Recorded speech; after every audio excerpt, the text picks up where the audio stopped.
In this video, we are going to have a look at how we can create a Databricks workspace in the AWS cloud.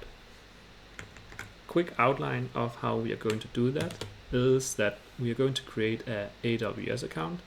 It would also be possible to do in the Google Cloud Platform or Azure, but in this tutorial, we're going to stick with AWS. Then we're going to sign up for the Databricks free trial. And next we are going to use those two combined to create a Databricks workspace in the AWS account for free. Once that has been provisioned, we will try to run our first Python code in our newly created Databricks workspace. Right, so the first thing we need to do is basically to sign up for AWS. We can search for an AWS account and we can sign up for free AWS account by clicking this link in this case here. There are an AWS free tier that you can sign up for. What we're going to do is basically just click create free account here. It also states some details about what kind of services you can use in AWS on a free tier basis, and it also gives you some components that will be free for the first 12 months. You can read more about that if you're interested. For now, we're just going to create a free account. So click here, and that will enter into a sign-up flow where you will kind of put in your personal information, an email address, name, billing address, so on and so forth. So you go through this process here. I've already created an account, so I'm just going to show you how it looks like when the account has been created. Once you have signed up for AWS, it's possible to click on sign in to the console. I'm going to use sign in using root user mail. I'm going to use my credentials to log in.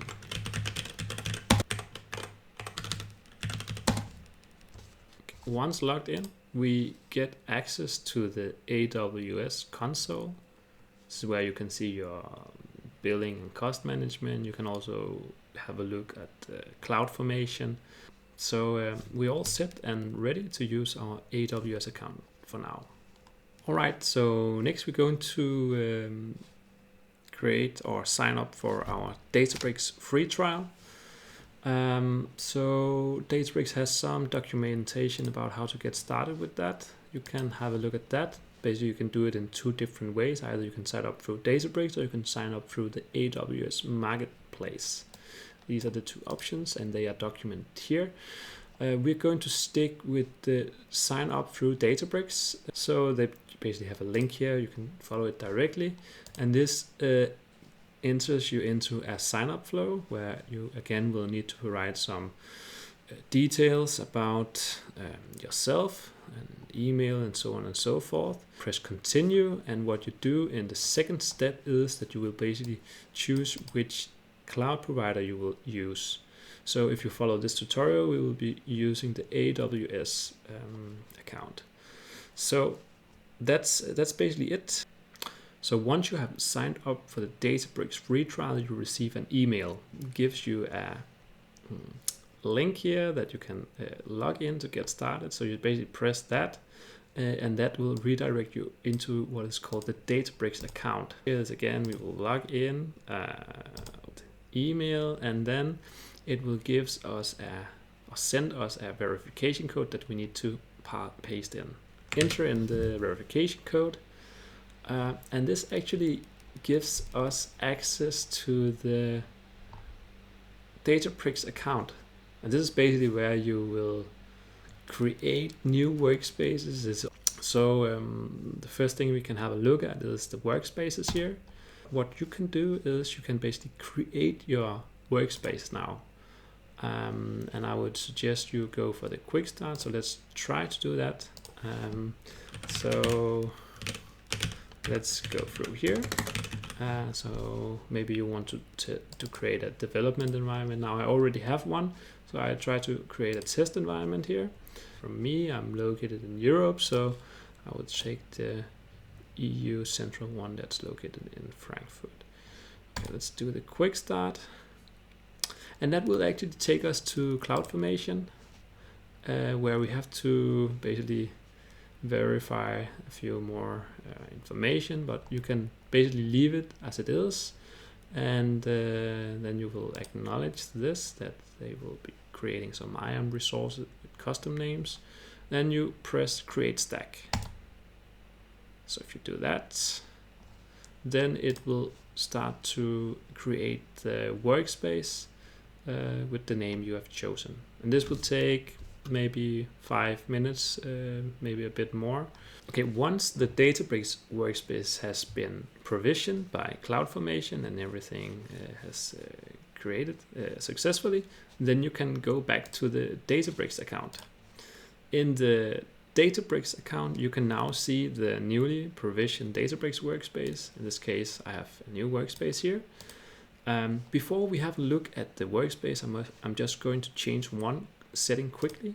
In future versions of Databricks, this is probably not needed anymore. But what I will do is I go to settings and then I go to feature enablement, and then I will activate serverless compute for workflows. This will allow us to execute our code faster without having to wait on a cluster to be started. We can go to workspaces and then we can try to open our workspace. So I'll open this development workspace by pressing the open button here. That will lead us into the specific Databricks workspace. You can see the Databricks workspace name up here, and I can change between different workspaces if I have multiple and have access to those. What we will do is we want to do a small test if we can execute some Python code in here. The easiest way to do that is just to press new here. You have some different options. What we will do is to create a notebook. If some of you are familiar with Jupyter notebooks, the experience is a little bit similar to that. Then we will try to write a very basic program here and see if we can execute it. So because we are in the cloud, we will need somewhere to execute our code on. So to do that, we press here on the connect button. Here you would be able to create a cluster, but it's also possible now because of this setting change that we made to choose the serverless option. So let's choose that. All right, it just needs a few seconds to start, and then we can try to execute this code here, which by default is Python code, but you can change it to SQL, Scala, or R. And there we have it. We executed our first little Python program here. So what we managed to do in this video was initially we created the AWS account. Then we signed up for the Databricks free account, which gives us 14 days to play around with the different Databricks functionality, creating workspaces and executing code using clusters or serverless. Then we actually created a Databricks workspace, and finally we tried to execute some code in there. So I hope you like this tutorial on how to get started with AWS and Databricks free trial.